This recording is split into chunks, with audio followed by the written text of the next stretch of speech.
এটাকে আমি pure white বলবো না, হোয়াইটের সাথে হালকা ঘিয়ে ভাব রয়েছে, তাই দেখতে আরো ভালো লাগছে। আমার সাদা গাঁদার গাছের জার্নি কেমন লাগলো কমেন্টে জানিও কিন্তু। এই যে নেট পটে ছোট ছোট গাঁদা চারাগুলো দেখছো, এগুলোর এক একটার দাম 15 টাকা করে পিস। নর্মালি যে কোনো ধরনের গাঁদা চারা যেমন ইনকা বা দেশি গাঁদা চারার দাম 3 থেকে 5 টাকার মধ্যেই হয়, কিন্তু এই চারা নেট পটে রয়েছে এবং এর দাম এত বেশি তার কারণ হচ্ছে এটা হোয়াইট মেরিগোল্ডের চারা, মানে সাদা গাঁদার চারা। কার কার বাগানে এই সাদা গাঁদার গাছ রয়েছে কমেন্টে জানিও।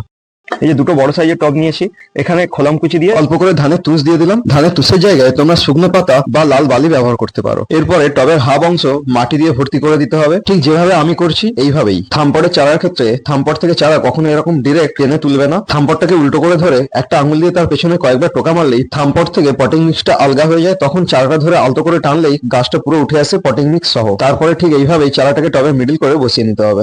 থামপটের সেই ছোট ছোট সাদা গাঁদার চারাগুলো আজ দেখো কত বড় হয়ে গেছে। গাছগুলোতে অলরেডি কুড়ি চলে এসছে আর গাছগুলো গ্রোথ খুব ভালো হয়েছে। এখন সময় হয়ে গেছে এই গাছগুলোকে নতুন করে রিপোর্টিং করার। একেবারে ছোট চারাগুলো যখন আমি পটিং করেছিলাম, সেই পটিং মিক্সে শুধুমাত্র কম্পোস্ট ছাড়া আর কোনো সার ছিল না, কারণ একেবারে ছোট চারা বসানোর সময় মাটিতে কোনো রকম সার ব্যবহার করতে নেই, শুধুমাত্র কম্পোস্ট ছাড়া। কিন্তু সেদিনকার সেই ছোট চারাগুলো আজ অনেক বড় হয়ে গেছে আর গাছের এখন পর্যাপ্ত পরিমাণে খাবারেরও প্রয়োজন। তাই এই সাদা গাঁদার গাছগুলোকে আজকে আবার রিপোর্টিং করব এবং তার জন্য একটা স্পেশাল পটিং মিক্স তৈরি করছি। গাঁদা গাছের এই স্পেশাল পটিং মিক্সে কি কি রয়েছে সেগুলো তোমাদেরকে আগে বলে দিই। আমি এখানে 60% গার্ডেন সয়েল নিয়েছি, নর্মাল গার্ডেন সয়েল, তার সাথে নিয়েছি 40% কম্পোস্ট সার। কম্পোস্টের ক্ষেত্রে ভার্মি কম্পোস্ট বা গোবর সার যে কোনো একটা হলেই চলবে। আর সার হিসেবে আমি নিয়েছি হাড় সার, ডিএপি, নিমখোল আর সঙ্গে এসওপি মানে সালফেট অফ পটাশ। কি কি সার ব্যবহার করব শুধুমাত্র এটুকু জানলেই হবে না, কারণ এই সারগুলোকে কত পরিমাণে নিতে হবে সেটাও আমাদের একেবারে সঠিকভাবে জানতে হবে, না হলে কিন্তু গাছের ক্ষতি হয়ে যাবে। একটা 6 ইঞ্চি টবের মাপে মাটি তৈরি করতে হলে 1 চামচ হাড় সার এবং 1 চামচ নিমখোল নিতে হবে, আর ডিএপি নিতে হবে 10 থেকে 12 দানা এই 6 ইঞ্চি টবের জন্য।